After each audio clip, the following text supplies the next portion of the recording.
Navin, you can let us know. Hello, everyone. Good morning, good afternoon, and good evening from whichever time zone you all are joining from. Thanks for showing up today for this amazing retail webinar. I hope you all are having a fantastic day. Today, we'll kickstart with an exciting topic, which is mastering omnichannel retail, crafting a seamless shopping experience. We, as a company, are really excited to have you all here. Let me begin by introducing myself and the AI Core Spot to you all. My name is Nitin Naveen. I'm Vice President of Innovation Strategy at AI Core Spot. With around a couple of decades of experience in different consulting firms dealing with emerging technologies, I feel fortunate to be consistently engaged with numerous stakeholders, global leaders, and their incredible problem-solving and innovative ideas. Joining me today are a couple of my colleagues. Arvind is there, and then Naveen is there in the back end, who will add some energy to this event. A big applause to all of my team members for their dedication and hard work to bring this in shape. Now, let me tell you something about our company, AI Core Spot.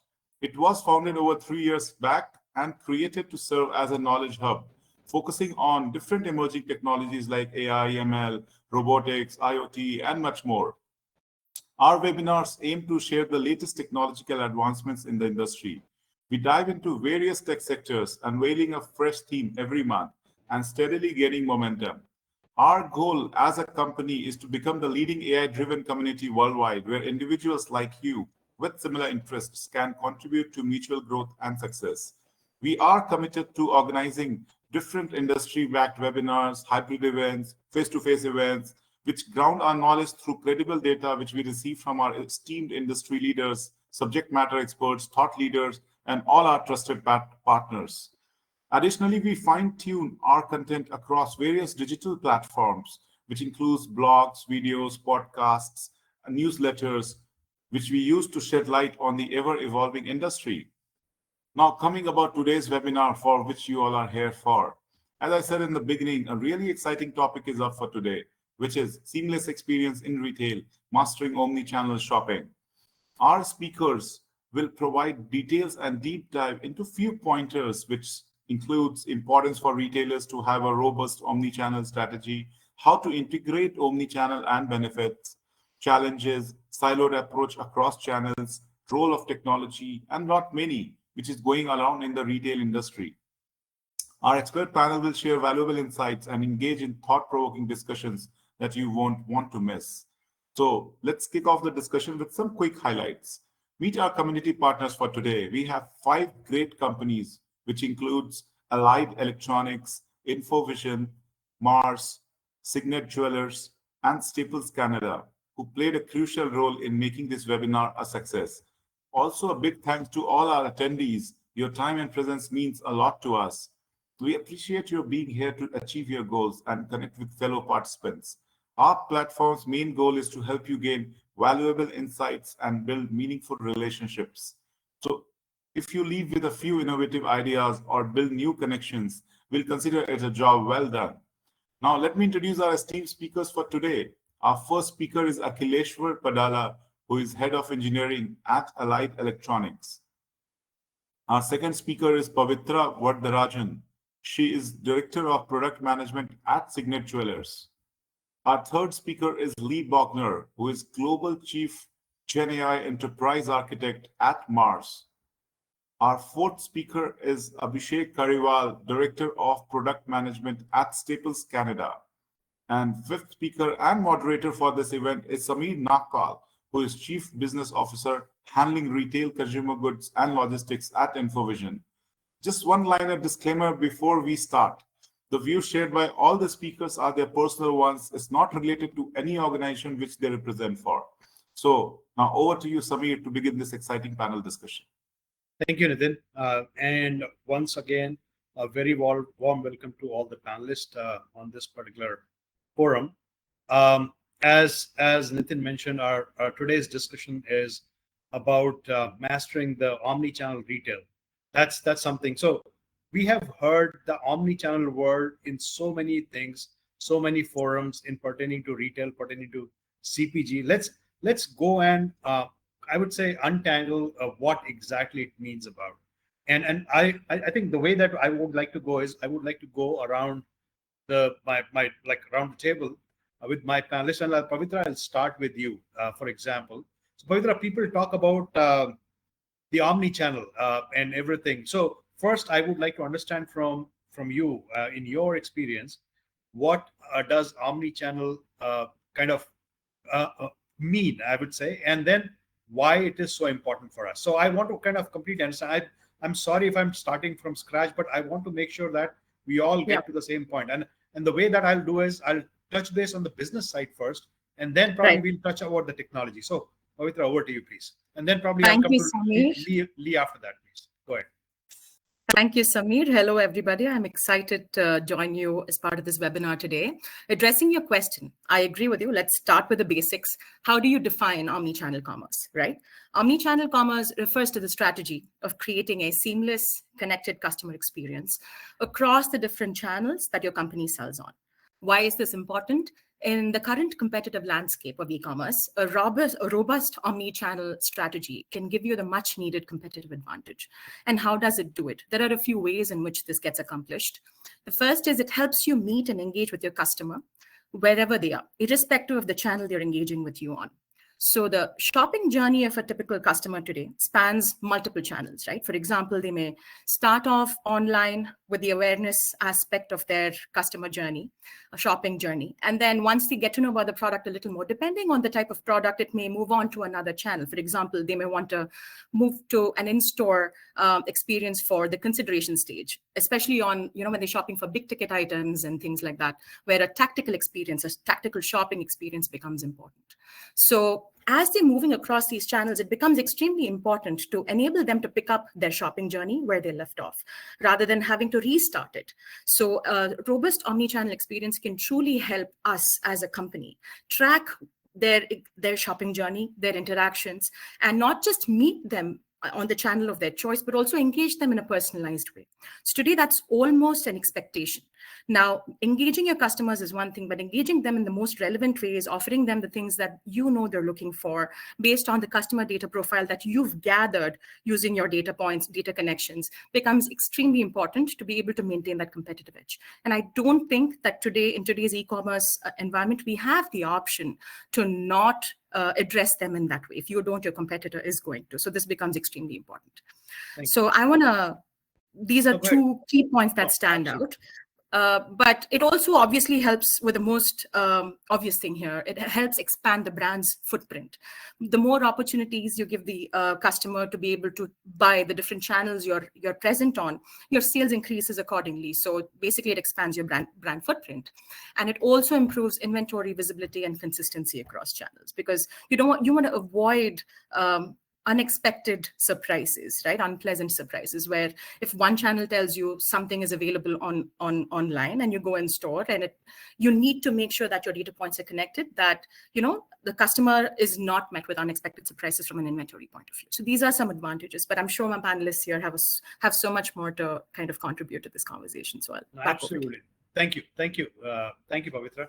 Lee, I'll come to you. I think when Pavitra mentioned how critical, how important it is for us, and she mentioned the customers, and right now we are talking about both B2B and B2C customers. So Lee, I'll come to you because you have so much of experience. So how do you look at the omni-channel when you kind of talk from your experience standpoint?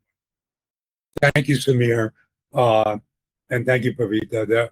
That was an awesome introduction, and I also want to thank Nitin and Arvind and the whole AI CoreSpot team. I believe this is my second or third visit to the webinar series. I want to take it slightly differently. I want to emphasize business-to-business retail. As a supplier, Mars is one of the world's largest food companies, $55 billion food company, over 110 years old. And we've been dealing with retailers who are our customers for all that time. Now, what does omnichannel mean? It means servicing our customers, retailers and distributors, and multi-channel distributors, and then going downstream to our consumers, our mutual consumers who buy our food and eat our food and use our pet food and our pet parents and all that. So today I look at B2B being able to master at a digital level a unified, integrated, flexible, omni-channel customer experience through what's typically seen as the B2B side of it. This includes allowing various, let's say, devices, and we'll get into that a little later, or mechanisms for processing orders, getting information to the warehouse, as Pravita mentioned, inventory visibility, all the way down the distribution chain, transportation and support organizations, last mile delivery, and all the services for customers. So the chat, the customer support, and as you can imagine, many of these aspects roll into AI. So I look forward to talking to all of about all of that. The only other thing I would add, Samir, would be we're very focused on how do we handle these complexities and make them easier from a customer perspective. So echoing the prior, and then doing it across multiple geographies and buying cultures, which vary. So anyway, I look forward to diving in more. Sure. Thank you. Thank you, Lee. Thank you very much. Abhishek, I'll come to you next. So Abhishek, from your experience, and I think you have been working in on the retail side mostly, I think I want to understand a little bit from your side, actually, how have you seen or handled the omni-channel in the last few years, and how you have seen it evolve over a period of time? Oh, for sure. Thank you and congratulations for this webinar. The team's put together a great effort to pull this on. And again, fellow panels, respect your experience, and I'm probably even going to learn more from this panel for a bit now. Coming to Omnichannel, I've been lucky. I've been in this area for a bit. Started with like Best Buy, wherein I think I would say they're one of the pioneers of Omnichannel retail back in the early 2000s. So just trying to sell the concept that channels are not silos, but they are intertwined together. Journeys start from a spot, from one channel, and jump into the other, and it get executed in the third, social being a new one, right? So it can execute on it. So just trying to transform the organization to think in that manner itself is an energy, but glad we are in a spot now that everybody understands that. So that was a big selling point back then. And now going beyond just a transaction. So a lot of people think omnichannel ends up being a transaction. No, but it plays into the lifetime value of a customer. So a great example is like the first time I was implementing buy online, pick up in store, deliver from store. Those were easy to know. I know I can buy online and pick it or deliver from a channel. So it's an inventory movement. The second rung of omnichannel experience, which I gained, which was very valuable when mobile started exploding, mobile apps started exploding, just to collect information from a different channel. Say, example, retail. When you're setting a planogram, you're collecting data on which product is where, which store, which aisle, which bay, showing that information to online is very valuable. Now you have eased the shopping experience within the store. I go to the store, whip up my mobile, I see, okay, which aisle and bay should I go to pick up my hammer in Home Depot or pick up a computer in Staples. I can do that so fast without tapping a shoulder or asking for help. We all know how easy it is to get help in a store, right? It is not. So this cross-channel information available in your hand makes that makes that omni-channel experience even smoother. And I'm expecting the reverse to all the online information for a product being available at a fingertip in the store. So you can make that decision faster to transact. Is that next level of information how you're helping the channel each other? Again, remember, it's not necessarily the transaction has to happen immediately, but you've hooked the customer on the ease of shopping at your location or your channel. That's all it takes, right? Thank you, Abhishek. So guys, what we heard is Pavitra spoke from a B2C or I would say retail standpoint. Abhishek spoke from a retail standpoint. Lee spoke from a B2B and a Mart standpoint. I want to hear a different perspective from Akhil. because he is going to talk about the convenience store, which is like a different B2, or I would say omni-channel experience, because what you're talking about is fuel and the convenience store together. So Akhil, I want to hear your perspective as how do you kind of think about the omni-channel out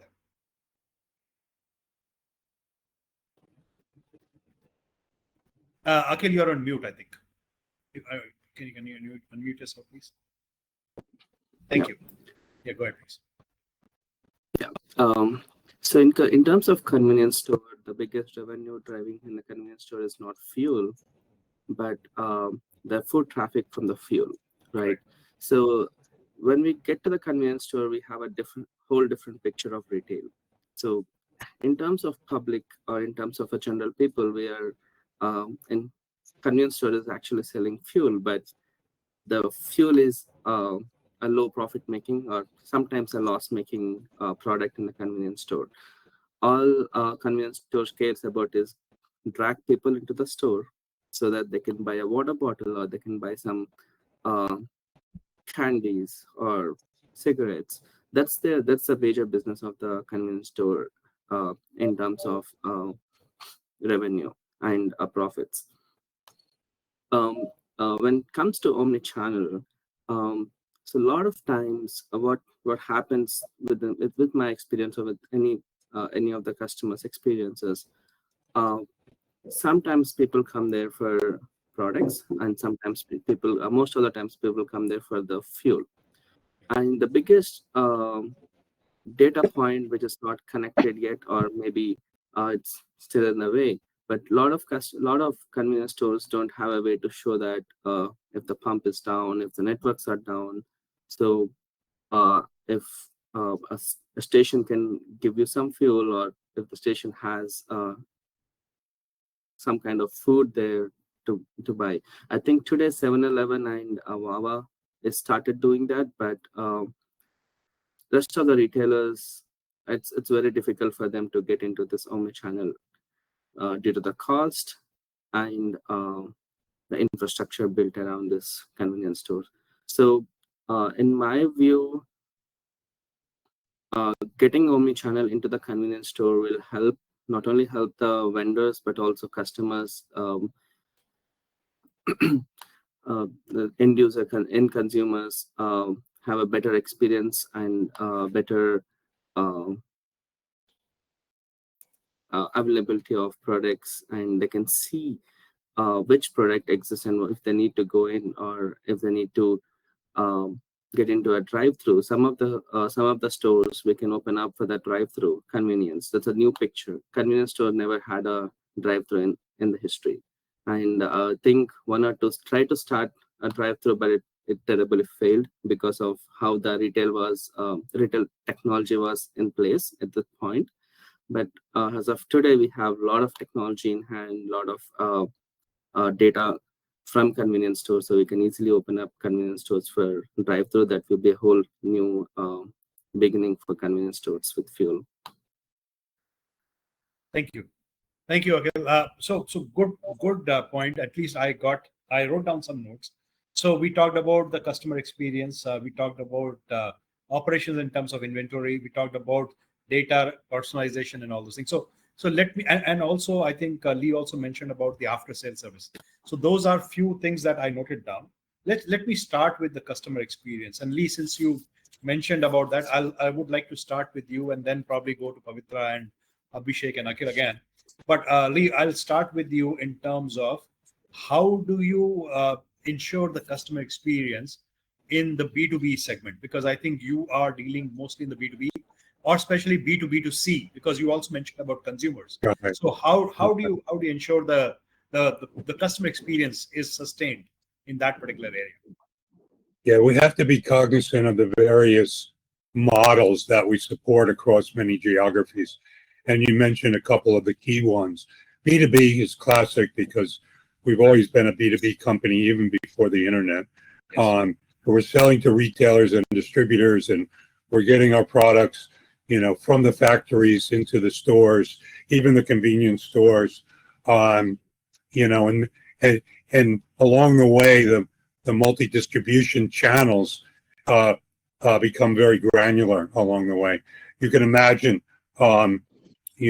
Mars field salespeople are dealing directly with Target or Walmart, but when you get down to the convenience stores, the mom and pops, because you see our candy everywhere, and similarly with the pet food distributors, the smaller organizations are handled by different types of selling channels, and these selling channels are becoming more equipped with digital, mobile,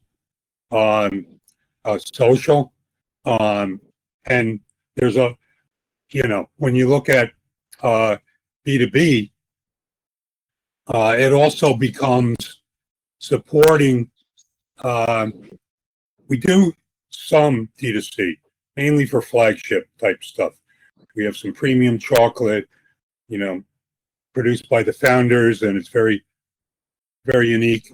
And then we might test products in D2C. But a lot of what we do, especially in markets where we can't even sell direct at a B2B level, we work within those countries where we have partnerships, so they can buy our inventory as a customer and then push it downstream last mile through an e-commerce site owned by an in-country organization, distributor, retailer, and then push that out to the end consumer for last mile delivery.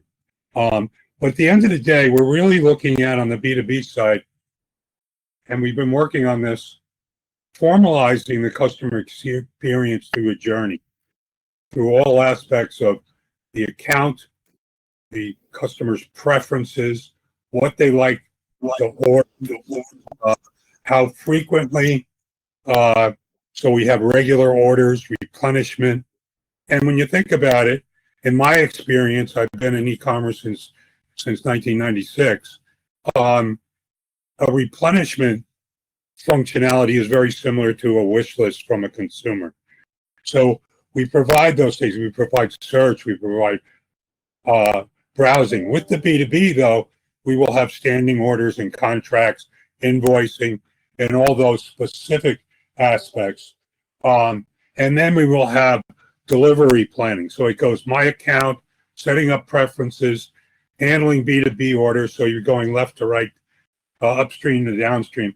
Then the delivery and fulfillment. And then you handle reverse logistics on any returns. Now, we're not doing onesie-twosie returns, but there could be an order mistake or what have you, and cases are returned at that level. And then, of course, it goes a little further, which is the help me aspect. Mm-hmm. So you have my preferences, my account, my order, my delivery, and then my help. And that's all about customer support and service. And of course, that's becoming more and more digitized, mobile enabled, and even more automated. So quite a bit of, let's say, chat for first line. So it could be text chat, it could be voice chat. But then we also support interim. So it might go to a sophisticated chat for a more complex problem. So a bot at level 1, level 2, and then a super intelligence, which typically ends up being a human in today's world, for the 3rd level support. So these are some of the areas. I would emphasize mapping out the customer experience on B2B, as well as your B2B2C, your D2C, your online marketplaces. And by doing that, you have a better grasp on how you're going to provide capabilities at each level. Awesome. Thank you, Lee. Pavitra, Yeah. I'll come to you because I'll give you one small data point. So all of you mentioned about, let's say, customer experience. So in a recent survey, not a long back, around a month back, there was a survey done by Ernst & Young, and only 26% of the customers that were kind of surveyed, they talked about that they are happy with the way they actually felt the customer experience across all the channels. When I talk about channels, as you mentioned, like whether it's internet, whether it's a retail store, whether it is mobile, and then it is not. So there are multiple ways, right? You are generating or you are capturing sales through multiple channels, and then you are fulfilling those things through multiple channels. So omni-channel is all those experience together. So Pavitra, on that side, I would like to understand what are the things that you are facing in terms of the customer experience. What are the things that you're implementing in terms of customer experiences? So please explain a little bit on that side. Sure. Thank you, Samir. See, intrinsically, omni-channel, the very crux or the core of an omni-channel strategy is around creating a cohesive customer experience. Now, is it easy to implement that? I wouldn't say. So typically what happens is it's an evolutionary thing. The way you look at it, typically when a company wants to establish their footprint across multiple channels, they start off with a multi-channel strategy. They say, okay, I want to be able to reach out to my customer through online, through the app, through social, through an in-store, brick and mortar store. And it starts off like that, but eventually you realize that it cannot all function in silos, and you need to come up with a way to kind of connect these. So there are several challenges in ensuring that a multi-channel strategy evolves into an omni-channel strategy, and it may not be possible across several channels too. So let me give you an example. Say, for example, today a customer comes in and they start off by coming to know about a particular product, say a piece of jewelry, online through their social feed. They are really interested by what they see. They click on it. When they click on it, they're then taken to the website or the app, or prompted to download the app, depending on whichever way they want to go. They're still in the awareness stage. They move on towards the consideration stage. And we try to goad them along and say, hey, if you're not completely sure, try this virtual try on, on your app or on the website. See how it looks on your wrist, for example, for a bracelet, or on your face with earrings. So that maybe helps us push them more along the consideration journey. But then if they say, no, I'm going to add it to my cart, I'm not entirely sure that I want to buy it just yet, you will then quote them. They haven't taken an action. They've added to their cart. They haven't really purchased. You, based off of your data connections and your customer data platform, providing that unified sort of vision of the customer profile that says, okay, this is their behavior. This is what they preferred. They came onto your site. They selected a piece of jewelry. They added it to cart, but they're still considering it. Something is preventing them from finishing that sale. You might want to send them maybe an email that says, hey, I see that you're really interested in this. We're giving you like a coupon to kind of finish this off. Or if you buy this immediately, we will maybe throw in a warranty, an extended warranty that makes it easier for you. So if they feel like that's not the way they want to go, maybe goad them to make an appointment with somebody in store. So you can expect that customer to be walking into your brick and mortar store. And when they do that, you have your salespeople greeting them. They already have an idea of what they were looking into because of the fact that their customer profile has been provided to them by this really robust customer data platform. And at this point, they can say, hey, we saw that you were really interested in buying ruby bracelets with a diamond halo. And these are some of the examples that we saw you were browsing. And these are some other sort of things you might be interested in. So tell me more about yourself. How can we help you along the customer journey? So this is an example of how at every stage, if you have a very robust omni-channel strategy and a customer data platform that supports it from a technology point of view, you can truly help them kind of start at that awareness stage across channels, go through consideration, and even potentially push them into the conversion stage or the buying stage, when irrespective of the channel they're on, right? So it is not easy to implement because it does require that you make a substantial investment on technology that enables this type of a unified customer profile vision across channels. It is not easy to implement because you're talking about many, a siloed approach across the different sort of channels, even within the organization. But then that's definitely in order to be able to achieve this kind of seamless experience, you have to have a cohesive strategy and the technology to support it. So this is, we've seen some success in parts, and we're seeing much more success as the time progresses, but then it's a continuous journey. With every new channel that evolves, you need to be proactive about what you're considering as you create with, you come up with this omnichannel strategy. Okay. So I have, I'll actually come to Abhishek. Abhishek, so you mentioned about buy online, pick up in store and some of the other things, right? So I also wanted to check one thing. Now, with some of the entities, right? A retail store is a different P&L, and and an online is a different P&L. Again, I've seen some of my experiences. I don't know whether it is true for everyone, but I have seen there are a lot of cases where it's a different P&L or different set of inventories and all those things. So when it comes to that, how do you actually implement buy online, pick up in store, or something like, how do you kind of integrate that? So what are the challenges that you face and how do you overcome those challenges? That's a great question. I think internally, as much as an organization is a single unit, there are entities within the organization and everybody has their P&L, which they're worried about. At the end of the year, I need to make it green, right? So in the omni-channel, wherein online is trying to sell a product which is a store inventory, or store is trying to sell a product which is an online inventory, whose P&L does it go to so that it reflects into their respective success? So that was a great struggle in the initial period, and I know I was in an organization who was trying to solve this. And end of the day, it was okay. It is a single organization. The incentivizing a store associate or an online associate on an online P&L to sell the cross-channel inventory is very important. So one of the ideas which was floated was again the traditional thought would be, oh no, this is my P&L, this is your P&L. But then the idea we moved to was, why not share the sale? Like if online is selling the store product, the store which the product is getting sold at, the inventory, they get the sale, but online gets incentivized a percentage. Same thing goes to stores. If a store is having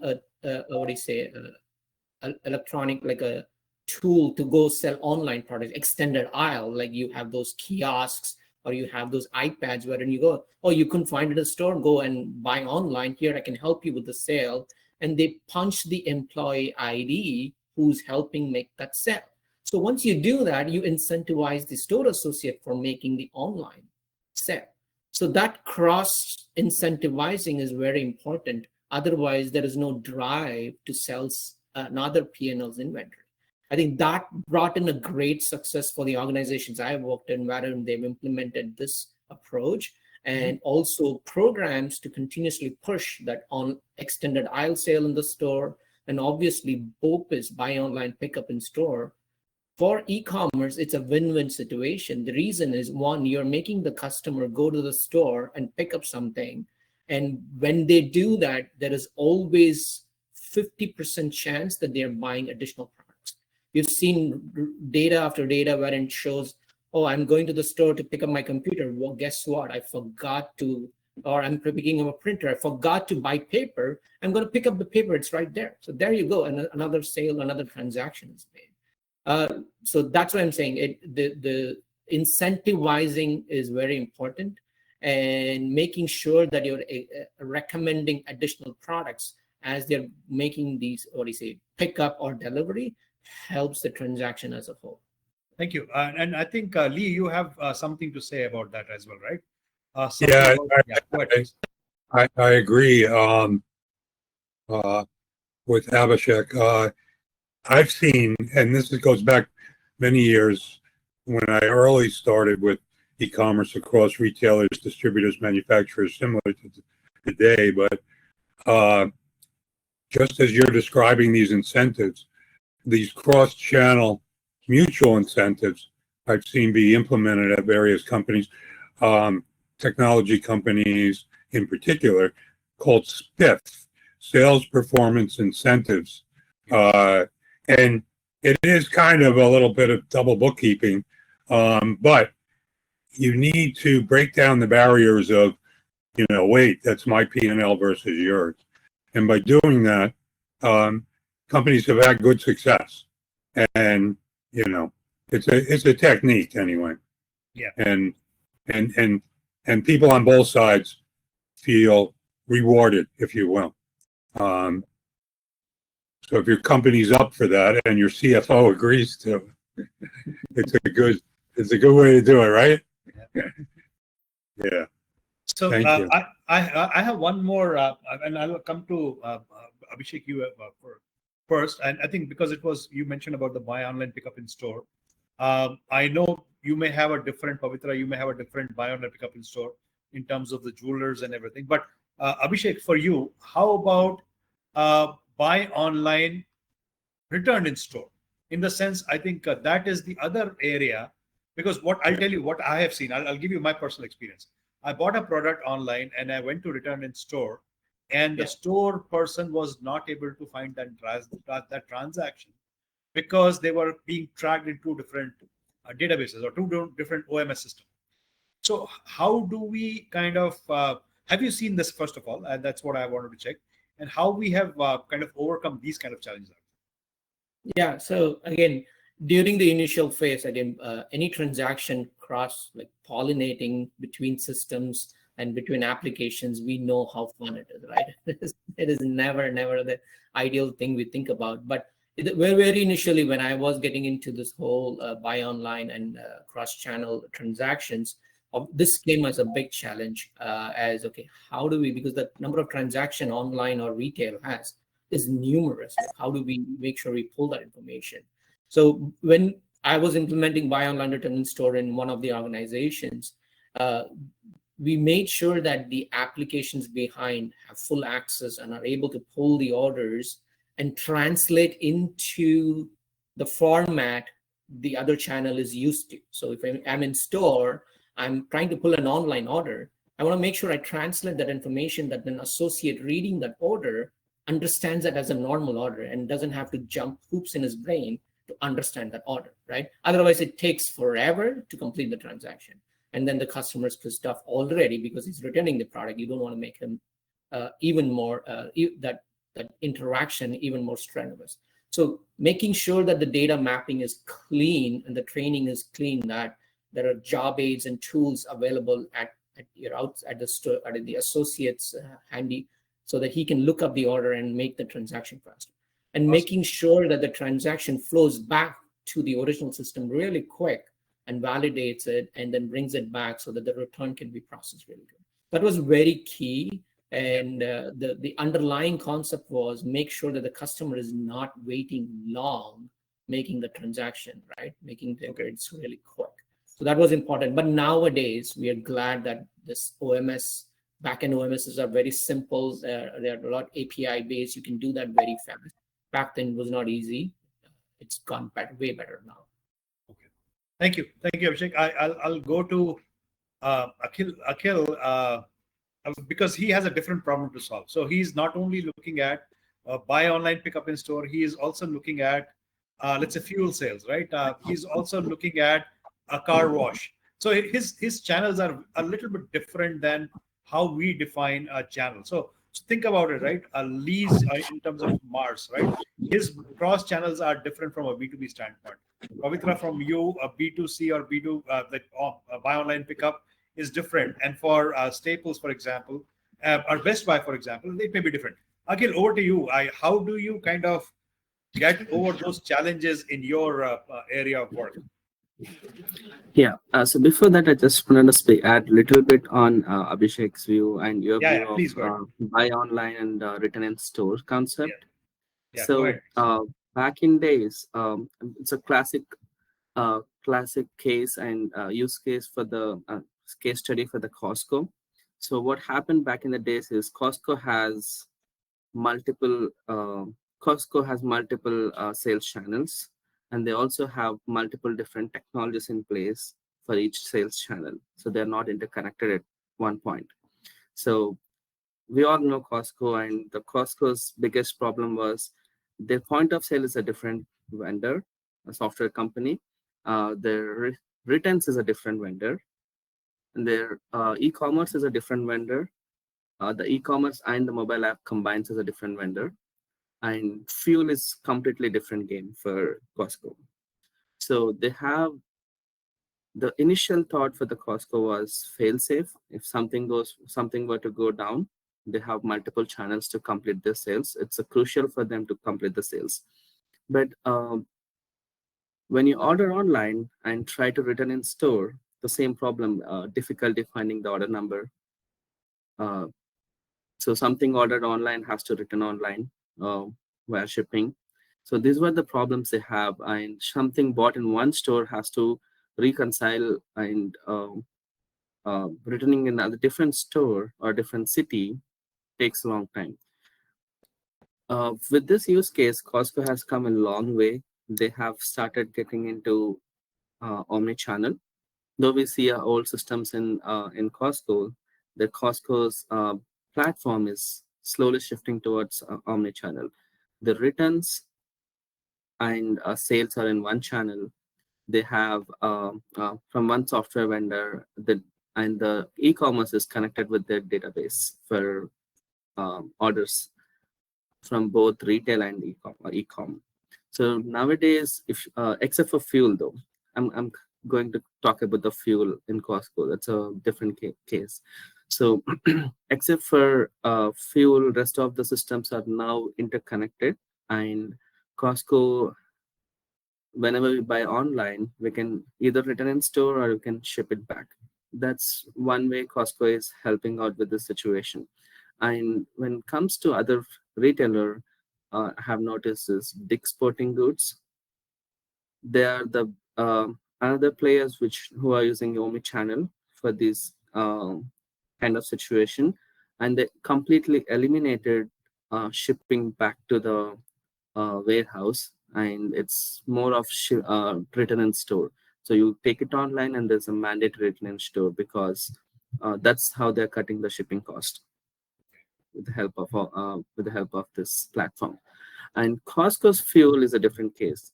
So when it comes to fuel, car wash, and omni-channel, we have a different perspective. There's no buy online and return in store because there's no way we return anything. The convenience store, whatever we take in the convenience store in terms of fuel and non-fuel products is kind of a sale, and we can't return it. So it's a finalized sale. So the biggest problem is getting the details of a store. So some of the stores, as I spoke before, like Costco has a problem of monitoring the stores or monitoring the gas stations. They don't have a point of sale running on the gas station. They don't know which pump is doing what at this point. They're all smart pumps. They connect direct to the payment interfaces, and they process it. So at this point, Costco's biggest challenge, or any customer's any business biggest challenge, is how do we show what's the current state of the pumps? How do we show how much inventory do we have? Do we have enough inventory to get the customer in store and service them for car wash or for fuel? So we are building a new system which integrates into the existing mobile application or any platform, which gives an additional data point where they can stream the data into their point of sale or different touch points to show that whether how many pumps are active, how many pumps are available for pay at the pump, how many pumps take loyalty, and do we have loyalty in place? Are we accepting loyalty? So all this kind of information. So in fuel world, in any convenience store, loyalty points is a major thing. And most of the times, if you go to some of the stores, they accept multiple kind of loyalties, like fuel rewards network from Shell. They accept like if you go to Kroger, they accept Kroger points, fuel network points, and they also do at different points, but they stopped doing that now. But the thing is, customer, we can let customer know on the touch points that we have this many acceptances, right? A lot of people don't know how many until we reach the pump and look at the pump. We don't know if we have loyalty availability or not. So with the enough data points and touch points, we can stream the data and show the customer availability and serviceability of their problems. Okay. Thank you, Akhil. I think I'll touch base on. So we have been discussing about the business, and now I think everybody is talking about the technology and the data behind it. So and there are some questions also that I think we have been receiving, and mostly on the technology side. So I'll start with the question and slightly move our discussion to the technology side of things. So The first question is, what are the essential technology components that retailers should prioritize when initiating their omni-channel strategy? Also, how can they ensure smooth integration of these tools into their existing system? So I think this is a question that I have received. Probably, Pavitra, if you are okay, I can start with you because we talked about technology. After Pavitra, I'll come to Abhishek, you, then Lee, and then probably I'll come to Akhil again. But Pavitra, over to you, please, if you can answer that question. Thank you, Samir. That's a great question. I think that's something that is a buzz in everybody's minds anytime they talk about. That's a question by Vinayak Rajkumar. Just wanted to kind of follow them. Great question. Thank you, Vinayak. So to answer this, in short, there is no getting around implementing or investing in a really strong customer data platform. Now, what this does is it basically, to create an omnichannel strategy, collects information about a particular customer from various sources, right, across your channels, brings it together in a way that it creates a unified customer profile for you and shares this profile across multiple channels. What this also can potentially do is enable multi-directional data flow. So we were talking about silos, we were talking about, BOPIS, we were talking about, buy online, pick up in store, buy online, return in store. Enabling this kind of, flexibility across the board needs to be backed by technology, to your point, and that requires multi-directional data flow across the various systems that we have in the company. And coming up with actionable insights, right? And this things being real time about how you're implementing it. All of this becomes important aspects to implementing this technology. Now, the biggest problem in implementing this is that more often than not, when a company starts, it's a startup, you come up with a multi-channel or an omni-channel strategy and you're launching all your channels all at one time, it becomes easier to be able to implement this cohesive strategy or this, technology-backed sort of cohesion environment there. But then the minute you're talking about organizations that maybe started off brick and mortar and are looking to digitally transform themselves, digital follows, mobile app follows, something else follows, what happens is you're not implementing them all at the same time. You're having to deal with several legacy systems, right, that do not speak well to newer other entities and systems. So it does create a situation of tech debt. There is no way getting around surmounting this tech debt. You have to find a way to get your systems to be able to speak to each other. There needs to be multi-directional data flow to enable this kind of a seamless sharing of data across, real-time sharing of data across these platforms and ecosystems that you have. And, also finding ways to invest in a really robust customer data platform that in this day and age, you also have AI-driven or AI-accelerated customer data platforms that truly, lift the load from the people trying to connect the dots, right? So not only is it processing data from the various sources, it's also coming up with suggestions around how you might be able to better engage your customers. What type of flexibility can you possibly provide them? In the past, what have they expected and how can you kind of meet that gap or meet that need? So I feel like, there is, we might need to kind of work on multi-channel strategies in parallel to implementing omni-channel strategies because of these technological sort of disconnect. But then there is no way getting around it. You have to find a way to invest both money-wise and at an enterprise level, make the leadership, take a top-down approach to making sure that your leadership is on board with the value of implementing technology that supports omnichannel. So it starts there, right? So enterprise level sort of a paradigm shift in how they view the type of investment that needs to happen. And also finding ways to quantify your ROI using case studies. How have other people achieved this? How, have what's kind of given them a better way to kind of track what they'll get back in return? What types of increase in sales are you seeing with, expanding to one channel, connecting two channels, etc. So these are all ways that we have to kind of think of in parallel. We need to take this multi-pronged approach in order to be able to come up with a very robust technological backing to enable omni-channel strategies across our various channels. Thank you, Pavitra. So Abhishek, I'll come to you and I'll just kind of use the same discussion point. So she mentioned about the enterprise level strategy in terms of data and looking at the data and all those things. So that is one area. I would also want to touch upon, since you mentioned a little bit on the OMS side, order management side, and to provide the single view of inventory to the customer. So how critical is the role of a single view of order or a single order management system or an integrated order management system for providing this kind of for the omnichannel kind of? I just want to hear your views on that. Sure. I think I echo Pavitra's comments on making sure your strategy is in place.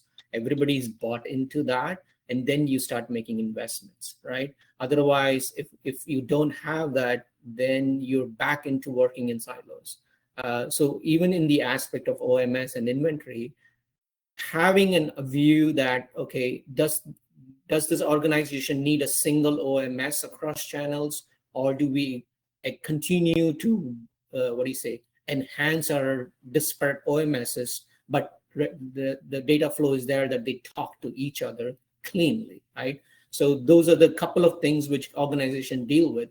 Some are lucky that they can go to the new OMS path, wherein they're doing an RFP and figuring out. Then the solutioning becomes a bit simpler, because a lot of OMSs in the market now either are coming up, like are inbuilt with the omnichannel strategy, wherein you can plug and play and execute a lot. I wouldn't say it's easy. I'd say it was easier.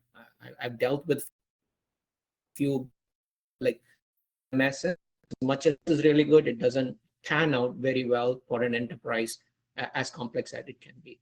Secondly, there are different strategies wherein you make your infrastructure API based, right? So that any channel, any system can access information across very easily. So let's take inventory as an example. Making sure that the channels are aware of inventory across the different channels. So store is aware of online inventory, online is aware of store inventory, and within FC networks or your dropship networks, you're aware of the inventory in a single format, so that in a single accessible format, so that you can access that and then sell across channels very easily. Right. Selling is one part of it, making sure you reserve it on time so that you're not overselling, or you're reserving inventory for a particular program or a particular drop well in advance, so that you're not pre-selling, or you're pre-selling in the right amount, so that you don't have to pay penalty to a vendor. There are different.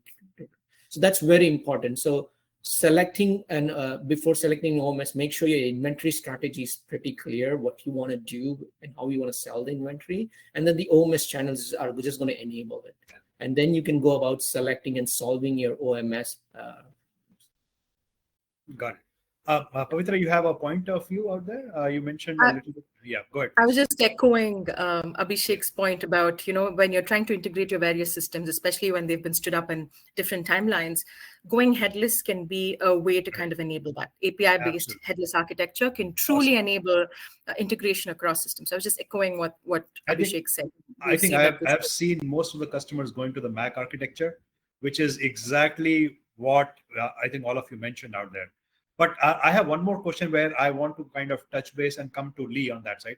Lee, the new question, or the one question that is there from Abhishek Roy, he is talking about what new technologies do you think will become important for stores that sell both online and in person? How can store get ready for these changes? Now, the reason I want to come to you for this particular thing is based on your experience of so many years, plus your latest role in terms of the overall solution architect or overall architect for Gen AI. And that's where I'm saying, I think I've been hearing about, I think Pavitra also mentioned about the AI-based lot of data models. And I want to hear a little bit more about how an AI or a Gen AI can help us in those kind of omnichannel. Absolutely. So we began our Gen AI journey experimentally in 2023, as most companies did. And 2023 was a year of exploration, trying various tools, Open AI, Gemini, the various platforms, and a lot of POCs. And we're continuing in that direction as we begin to lay a foundation of how we move forward. The idea of leveraging Gen AI is so entrenched in the idea of having reliable data and having a foundation. So it's also about the people and the workflow processes, data, and then the underlying technologies. So it has all of those aspects. Probably the most important aspect is the data. Is Is it data that we know, that we have, that we're collecting? And then how do we make sure that that data is safe from bias, hallucinations, and the like? So leveraging data from many internal sources we're focusing on, that helps us become more efficient internally with our processes to support B2B and various other aspects in terms of corporate functions. Now, we have not opened these up to, let's say, consumer discovery yet, because we're still trying to figure that out. So it's not implausible that we'll see search and discovery of products become more Gen AI based.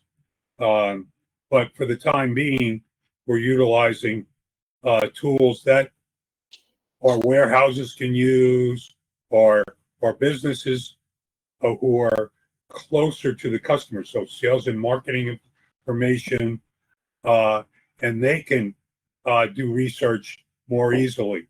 For instance, are we supporting a set of applications in a certain market?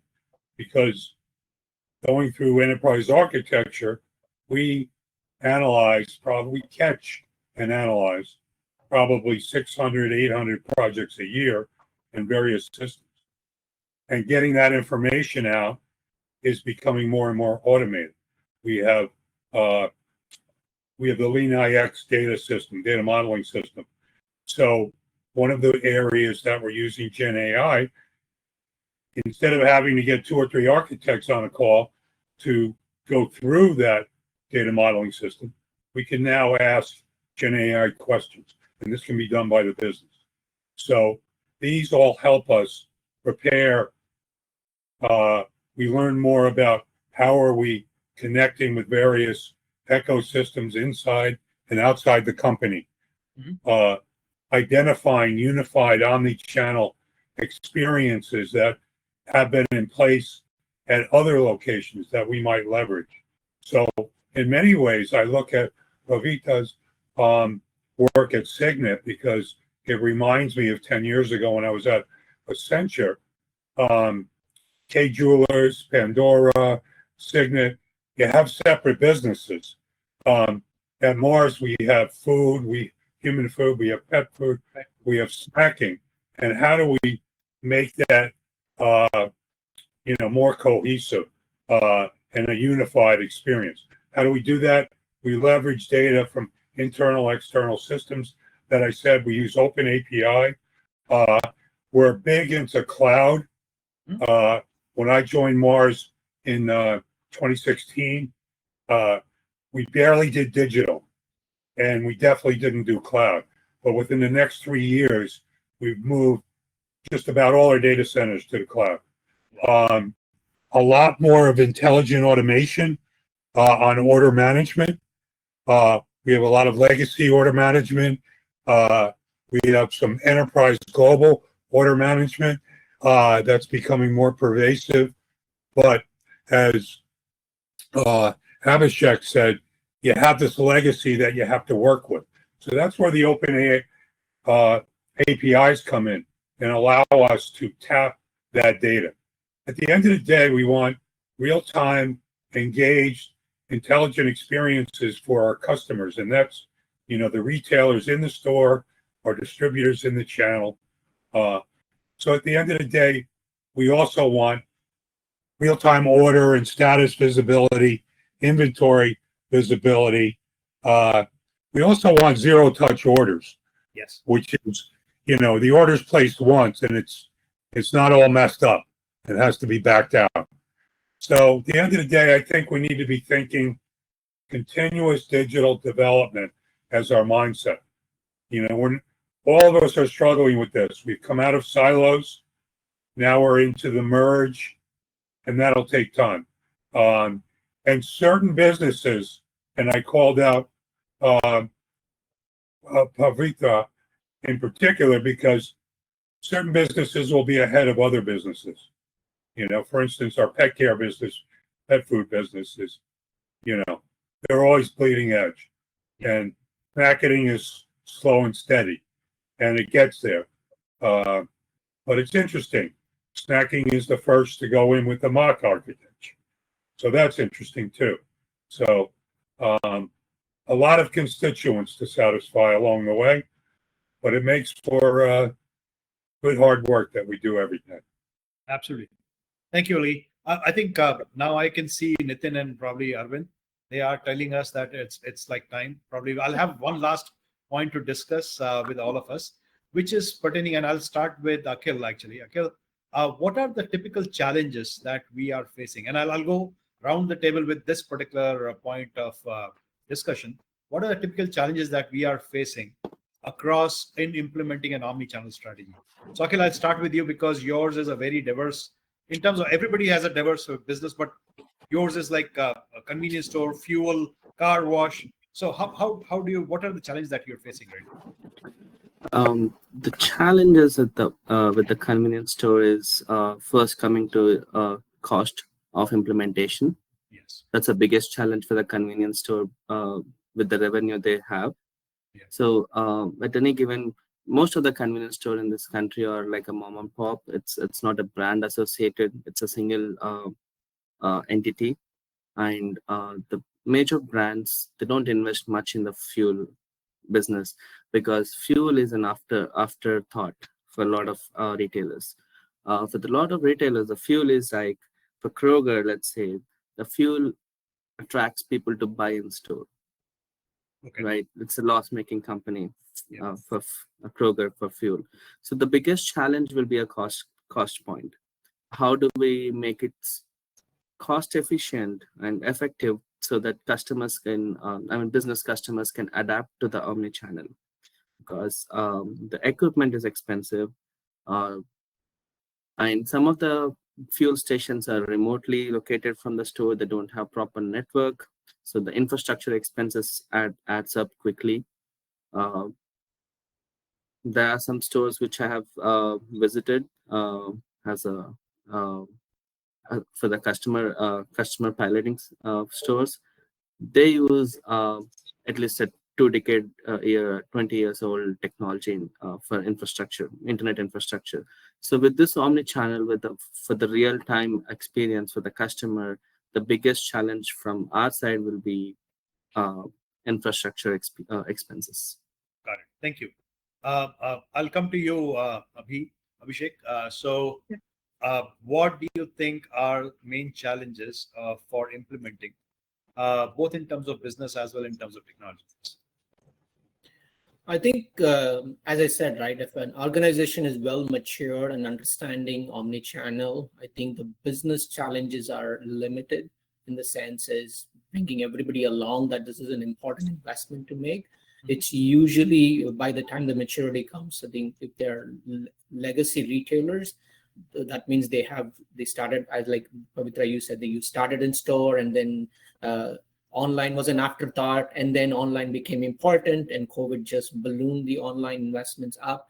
So just bringing the technologies together and making them speak to each other, the technology organization trying to sell that to the business, that these investments you're going to make may not have an immediate return, but it is a long tail game which you've got to play. So making them understand open API, mark architecture, how do you want to slowly sunset legacy infrastructure? Again, capital wise, it's not easy to explain all that, but that is the biggest challenge I see organizations faced with.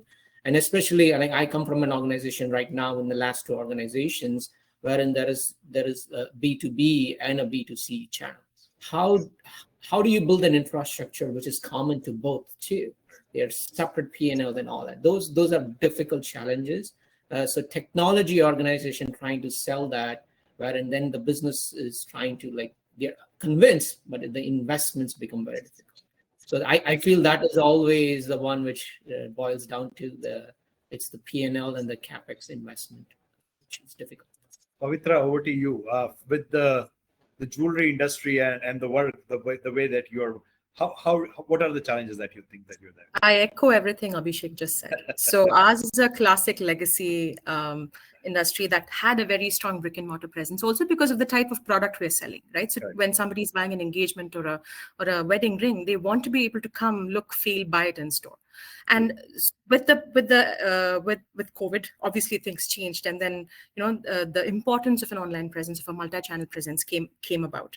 And the biggest obviously challenge that we've been facing is that we have in-store infrastructure systems that are dated, that are legacy, and it gets harder to have them kind of enable multi-directional data flow with other online infrastructure backend systems. And also just convincing, to Abhishek's point, leadership buy-in on the business side is evident. We have several case studies that have proven that you need an unified strategy across your channels, and there is no two ways about it. The big problem arises when you're trying to quantify impact, right? So when you're calculating ROI, how do you go about doing that and convincing that when you get over this tech debt by implementing headless architecture, by making your systems speak to each other, or really taking the time to invest in a good customer data platform? How do you kind of quantify the ROI of implementing these systems? That is one of the biggest challenges we face, right? And to your point, I think there is no way around this but to kind of chug at it a little bit at a time. Come up with a cohesive strategy while you're looking to kind of implement, newer, better, shinier things. It's important we kind of chug away and, get rid of tech debt as we work on this in parallel, because that's the only way to stay relevant. And sometimes some organizations prefer to go about this cold turkey and say, we're just changing everything and, there has to be a way to make this happen. It has its upsides and downsides, but then more often than not, it's a parallel sort of path where you slowly navigate away from legacy systems through headless architecture and integrate with newer systems to enable that kind of tech backup that enables you to go truly omnichannel. Another challenge I've faced, and I think we touched upon this previously, is a lack of a cross-channel incentivization model. We've spoken about why it's important, so I'm not going to go back into that. But the one thing I've noticed in my industry is the fact that although there exists a cross-channel incentivization model, very often at the grassroots level, the ground staff in brick and mortar stores are not aware of it. They are not aware that, going on to, say, e-com and selling something that is present on a website that may not be present in the store to your customer is actually going to ensure that you still get your commission.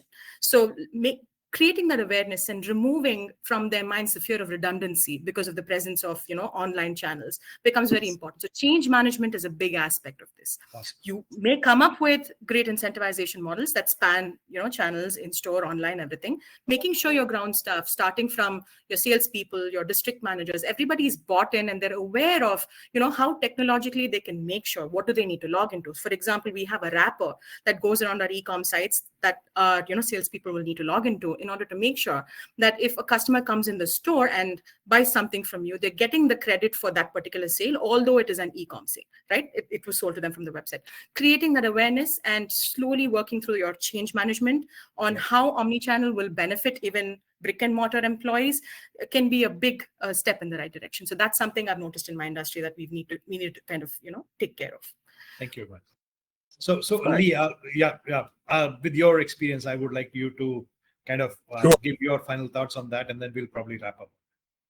Very good. Thank you. And I agree with, the tough challenges that the speakers have mentioned so far. So I'm going to take a slightly different tack. I'm going to talk about challenges as ambitions. And, the way we're looking at it and the way I've been looking at it in terms of our B2B vision for omnichannel is really rethinking digital B2B and really thinking about customer value, continuous digital capabilities development, and thinking about new business models and ecosystem strategies. We've gone through the legacy in many of the instances, but we're a very big company in many countries. So we're, these are not big bang approaches, but we have leading groups, leading brands within business segments and leaders in business segments that other businesses can learn from. So we're moving away from manual multi-touch orders. I mentioned zero-touch orders, and the hassle of those things. And moving in, we're set with cloud. We're set with integration in terms of a philosophy and a vision, and sharing of data. Data is the big aspect, and unifying that across our many businesses. And I have the fortunate position to be in the demand data as a service group, data products group, which is where they brought me in to take over the Gen AI piece and formulate that vision. So still working on that, but it's part of the steps in evolution. I look back and I see we're making great progress in OMS. We're making great progress in B2B. So now the next wave is how do we continue that evolution, across our various business models and ecosystems. So it's an exciting time. Gen AI and AI, intelligent automation, will become even a bigger part of what we do. So we're still focusing on what are the foundations, what are the data platforms that we can use across all our businesses, unifying that, and those are our ambitions. Thank you. Thank you, Lee. Thanks, everyone. I know we are just shade away from 4 minutes away.